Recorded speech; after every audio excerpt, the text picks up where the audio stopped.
जय हिंद दोस्तों।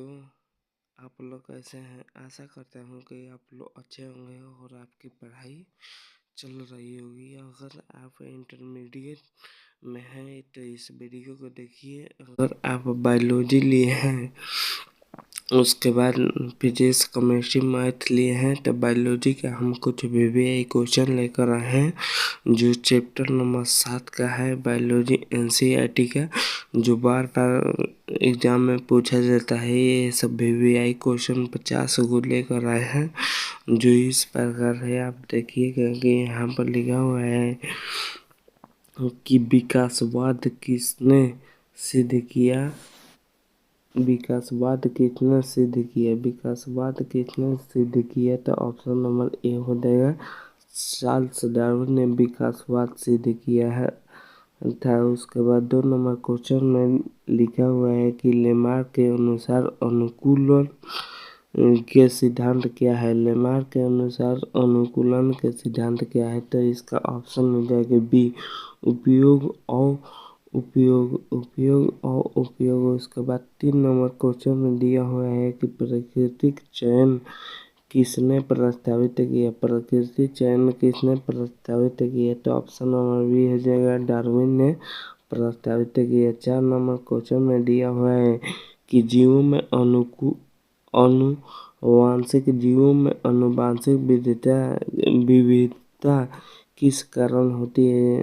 तो ऑप्शन डी हो जाएगा, उत्परिवर्तन, जीन प्रवाह क्रॉसिंग ओवर, ये सभी के साथ होता है। उसके बाद 5 नंबर क्वेश्चन में दिया हुआ है कि जीवों क्या धीरे धीरे बदलना किस प्रक्रिया से होता है। जीवों को धीरे धीरे बदलना किस प्रक्रिया से होता है? तो ऑप्शन बी हो जाएगा, विकास। इसका आंसर हो जाएगा विकास। उसके बाद 6 नंबर क्वेश्चन में दिया हुआ है कि डार्विन के अनुसार कौन मुख्य कारण है जो जीवों को जीवित रहने में मदद करता है? तो इसका आंसर हो जाएगा ऑप्शन नंबर डी, माने ए और सी, अनुकूलता और आनुवंशिक परिवर्तन का संचय। उसके बाद 7 नंबर क्वेश्चन दिया हुआ है कि जीवों के बीच समानताएं और भिन्नताएं क्या दिखाती है। तो ऑप्शन नंबर ए हो जाएगा, विकास की प्रक्रिया को दिखलाती है।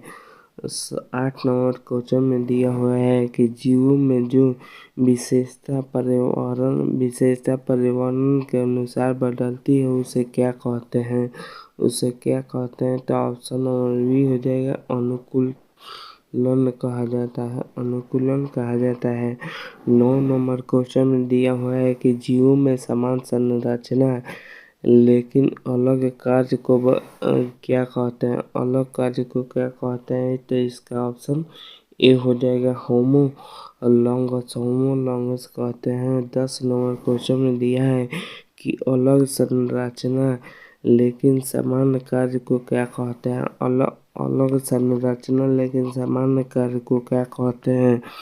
तो ऑप्शन नंबर बी हो जाएगा, एनालॉगस कहा जाता है। उसके बाद 11 नंबर क्वेश्चन में दिया हुआ है कि जीवों में वंशानुगत परिवर्तन का आधार क्या है। परिवर्तन का आधार क्या है? तो इसमें सभी हो जाएगा।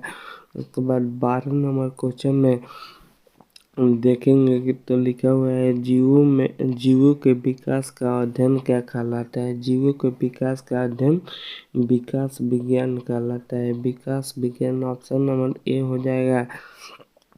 13 नंबर क्वेश्चन में फॉसिल्स किसका प्रमाण है? तो ऑप्शन ए हो जाएगा, विकास का प्रमाण है। उसके बाद 14 नंबर क्वेश्चन में लिखा हुआ है कि जीवों में आनुवांशिक विविधता का मुख्य कारण क्या है। जीवों में आनुवांशिक का मुख्य कारण क्या है? तो उत्परिवर्तन है। ऑप्शन नंबर ए हो जाएगा। 15 नंबर क्वेश्चन में दिया हुआ है कि जीवों में प्राकृतिक चयन का उद्देश्य है। तो ये सभी हो जाएगा। ऑप्शन नंबर डी, सबसे अनुकूलित जीव बचते हैं।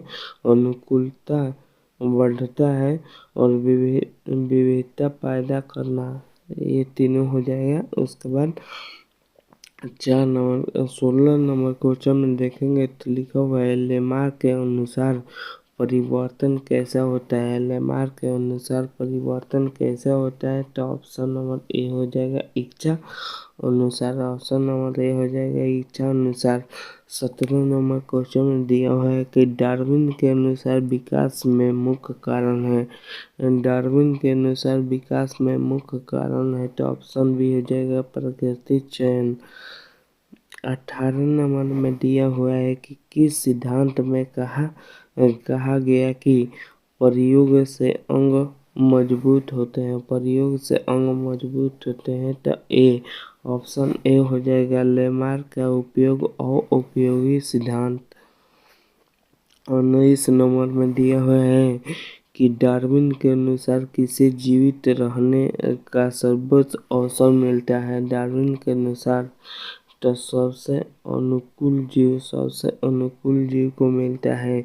20 नंबर में दिया हुआ है कि डार्विन का प्राकृतिक चयन सिद्धांत किस पर आधारित है। डार्विन का प्राकृतिक चयन सिद्धांत किस पर आधारित है, तो ऑप्शन डी हो जाए, इसका ऑप्शन डी हो जाएगा। इसका ऑप्शन डी हो जाएगा जैसे वंशानुगत विविधता, पर्यावरणीय दबाव और उत्तराधिकार ये सभी हो जाएगा। उसके बाद 21 नंबर क्वेश्चन में दिया हुआ है कि एना लांगस अंग किस उदाहरण से दिखाए जा सकते हैं। किस उदाहरण से दिखाए जा सकते हैं, तो इसका ऑप्शन हो जाएगा ए पक्षियों के पंख और चमगादड़ के पंख से। पक्षियों के पंख और चमगादड़ के पंख से। होमोलॉगस अंग का उदाहरण है। होमोलॉगस अंग का उदाहरण है, तो ऑप्शन ए हो जाएगा हाथ पंख पैर। हाथ पंख पैर। उसके बाद ये 24 नंबर क्वेश्चन में दिया हुआ है कि जीवों में अनुकूलन किसका परिणाम है। जीवों में अनुकूलन किसका परिणाम है। जीवों में अनुकूलन, तो ऑप्शन नंबर ए हो जाएगा प्राकृतिक चयन। 25 नंबर क्वेश्चन में दिया हुआ है कि जीवों में क्रॉसिंग ओवर किस दौरान होता है। क्रॉसिंग ओवर किस दौरान होता है, तो मियोसिस के का द्वारा होता है। 26 नंबर में दिया हुआ है कि जीवों के विकास का प्रमाण है। जीवों के विकास का प्रमाण है, तो ऑप्शन डी हो जाएगा जैसे फॉसिल संरचना और भ्रूण विज्ञान, ये तीनों होता है। उसके बाद 27 नंबर क्वेश्चन में दिया हुआ है कि डार्विन ने किस पुस्तक में अपने विचार प्रस्तुत किए। डार्विन ने किस पुस्तक में अपने विचार प्रस्तुत किए, तो origin of species. Origin of species option number A हो जाएगा। 28 नंबर क्वेश्चन में दिया हुआ है कि जीवों के क्रॉसिंग विकास का अध्ययन क्या कहलाता है। जीवों के क्रॉसिंग विकास का अध्ययन क्या कहलाता है, तब विकासवाद। ऑप्शन नंबर बी हो जाएगा। उसके बाद 29 नंबर क्वेश्चन में दिया हुआ है कि वंशनुगत परिवर्तन किस माध्यम से होता है। वंशगत परिवर्तन किस माध्यम से होता है, तो ऑप्शन डी हो जाएगा उत्परिवर्तन से, प्रजनन से और प्राकृतिक चयन, ये तीनों से होता है। उसके बाद 30 नंबर क्वेश्चन में लिखा हुआ है कि प्राकृतिक चयन में जीव किस आधार पर बचते हैं, तो इसका ऑप्शन हो जाएगा ए अनुकूलता के आधार पर बचते हैं। 31 नंबर में दिया हुआ है कि लेमार्क के अनुसार परिवर्तन किससे आते हैं। लेमार्क के अनुसार परिवर्तन किससे आते हैं, तो ऑप्शन ए हो जाएगा प्रवर्तन और प्रयोग। पर्यावरण और प्रयोग। 32 नंबर में दिया हुआ है कि उत्परिवर्तन का अर्थ है। उत्परिवर्तन का अर्थ है तो अनुवांशिक बदलाव है। 33 नंबर क्वेश्चन में दिया हुआ है कि किस सिद्धांत के अनुसार जीव धीरे धीरे बदलते हैं। किस सिद्धांत के अनुसार जीव धीरे धीरे बदलते हैं, तो ऑप्शन ए हो जाएगा विकासवाद के अनुसार बदलते हैं। 34 नंबर में दिया हुआ है कि डार्विन ने किस जीव पर अध्ययन किया। डार्विन ने किस जीव पर अध्ययन किया, तो गैलापागोस के पक्षी। अब 35 नंबर क्वेश्चन के सिद्धांत में कहा गया कि आवश्यक अंग मजबूत होते हैं आवश्यक अंग होते हैं, तो लेमार्क और उपयोगी सिद्धांत। उसके बाद 36 नंबर क्वेश्चन है प्राकृतिक चयन का अन्य नाम क्या है। प्राकृतिक चयन का अन्य नाम क्या है, तो ऑप्शन ए हो जाएगा। उसके बाद 37 नंबर क्वेश्चन में दिया हुआ है कि जीवों में समान संरचना लेकिन अलग कार्य हो तो इसे क्या कहा जाता है। अलग कार्य हो तो इसे होमोलॉगस अंग कहा जाता है। ऑप्शन नंबर ए हो जाएगा। 38 नंबर क्वेश्चन में दिया हुआ है कि जीवों में अलग संरचना लेकिन समान कार्य हो तो इसे क्या कहा जाता है। समान कार्य हो तो इसे एनालॉगस कहा जाता है। 39 नंबर क्वेश्चन में दिया हुआ है कि विकास के दौरान जीवों में जीन किसका परिणाम है, तो ऑप्शन ए हो जाएगा आनुवंशिक विविधता। 40 नंबर क्वेश्चन में दिया हुआ है कि जीवों में होमोलॉगस अंग किसका प्रमाण है, तो ऑप्शन ए हो जाएगा समाज पूर्वज का। 41 नंबर क्वेश्चन में दिया हुआ है कि एनालॉगस अंग किसका उदाहरण है, तो ऑप्शन ए हो जाएगा पक्षी के पंख और चमगादड़। 42 नंबर क्वेश्चन में दिया हुआ है कि फालिस किसका प्रमाण है। फालिस तो विकास का। फासिल किसका विकास का। 43 नंबर क्वेश्चन में लिखा हुआ है कि जीवों में आनुवंशिक विविधता किससे आती है, तो उत्परिवर्तन से, प्रजनन से और प्राकृतिक चयन से। ये सभी से आती है। ऑप्शन नंबर डी हो जाएगा इसका आंसर। 44 नंबर क्वेश्चन प्राकृतिक चयन का मुख्य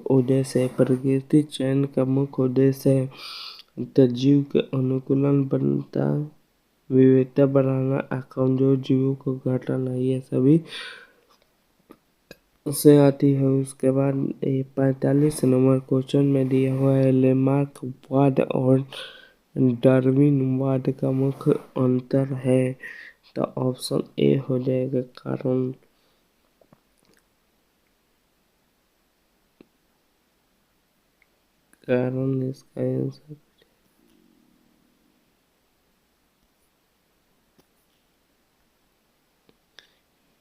इसका आंसर हो जाएगा। उसके बाद 46 नंबर क्वेश्चन में लिखा हुआ है कि क्रॉसिंग ओवर किस प्रक्रिया का हिस्सा है। क्रॉसिंग ओवर मियोसिस की हिस्सा है। उसके बाद 47 नंबर क्वेश्चन में दिया हुआ है कि जीवों में प्राकृतिक चयन किससे प्रभावित होता है, तो पर्यावरण से, आनुवंशिक विविधता से, प्रजनन, ये सभी से होता है। उसके बाद ये 48 नंबर क्वेश्चन में दिया हुआ है डार्विन के अनुसार कौन जीव बचते हैं। तो इसका आंसर हो जाएगा ऑप्शन नंबर ए सबसे अनुकूल। उसके बाद 49 नंबर क्वेश्चन में दिया हुआ है कि उत्परिवर्तन किस प्रकार का बदलाव है। उत्परिवर्तन आनुवंशिक बदलाव है।